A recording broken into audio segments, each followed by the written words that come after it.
Hello दोस्तों, आप देख रहे हैं सुनील श्रीवास्तव के साथ भूतिया छलावा। चलिए चलते हैं एक नए सफर में। आज की कहानी का नाम है भूतिया छलावा। एक लड़के से आमना सामना हुआ। रोमांटिक से भरी हुई कहानी से पहले वीडियो को लाइक करें और हमारे चैनल को सब्सक्राइब कर लीजिए जरूर। चलिए चलते हैं एक रोमांटिक सफर में। ये कहानी एक लड़के के एक छलावा भूत से हुए सामने के बारे में है। एक दिन उसका सामना एक छलावे से हो जाता है। ये कहानी तब की है जब मैं अपनी मौसी के घर छुट्टियां बिताने गया हुआ था। उस समय मेरी गर्मी की छुट्टियां चल रही थी। मेरे मौसा जी एक डॉक्टर हैं, तो उन्हें रहने के लिए एक क्वार्टर मिला हुआ था। वे उस क्वार्टर में दूसरे मंजिल पर रहते थे। उनके फ्लोर पर एक बालकनी थी जिसके पीछे की ओर एक जंगल था और रात के समय उस जंगल से अजीबोगरीब आवाजें सुनाई देती थी। ऐसे ही एक दिन की बात है जब हम सभी खाना खाकर रात में बालकनी में बैठे बातें कर रहे थे कि तभी मेरी मौसी का लड़का हमसे कहने लगा कि किसी में इतनी हिम्मत है कि वो रात के इस समय में इस जंगल के अंदर जाए। हम सभी हंसने लगे और उससे कहने लगे कि क्या फालतू की बात कह रहा है, भला कोई इस जंगल में इतनी रात में क्यों जाएगा, कहीं कोई जंगली जानवर मिल गया तो शामत पक्की है। हा हा हा, सब हंसने लगे। वो बोला कि मैं मजाक नहीं कर रहा हूँ। मेरे स्कूल के दोस्त बताते हैं कि एक बार ऐसे ही एक लड़का उस जंगल में चला गया, फिर उसका कभी कुछ पता नहीं चला। गांव के लोग बताते हैं कि उस लड़के को अपने पिता के जंगल में बुलाने की आवाज आई थी और वो उनकी आवाज के पीछे पीछे उस जंगल में चला गया और फिर कभी किसी ने उसे नहीं देखा।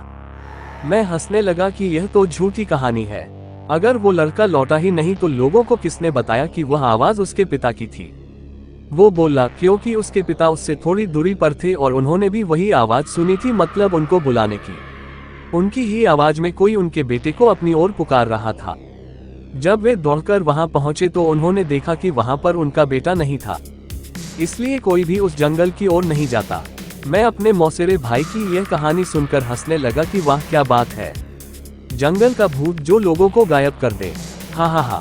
फिर हम सभी उठकर टीवी देखने लगे और थोड़ी देर बाद में उस बालकनी में जाकर थोड़ी फ्रेश हवा खाने लगा। रात का समय में उस जगह अच्छी खासी हवा चल रही थी और मैं उस जंगल की ओर मुंह करके देखने लगा कि आखिर कौन होगा वो। क्या वो सच था कि तभी मैंने अपने मौसेरे भाई को उस जंगल के किनारे खड़े देखा।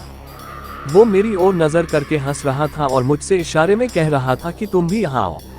मैं चौंक गया कि अभी तो वो टीवी देख रहा था, फिर नीचे कैसे पहुंच गया। मैंने पीछे मुड़कर देखा, वहां वो नहीं था, तो मुझे लगा कि शायद ये नीचे चला गया है और मुझे भी नीचे बुला रहा है। वो अब मुझसे बोला कि अरे देख क्या रहे हो, नीचे आओ, थोड़ा सैर करते हैं।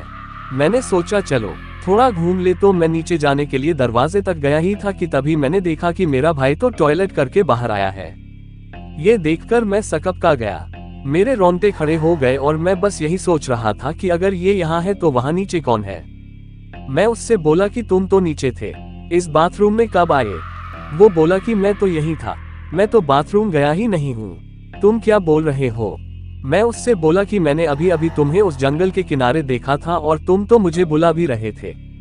वो बोला मजाक मत करो, तुम्हें क्या लगता है मैं डर जाऊंगा। मुझे पता है कि तुम मुझे डराने का प्रयास कर रहे हो, पर मैं नहीं डरने वाला।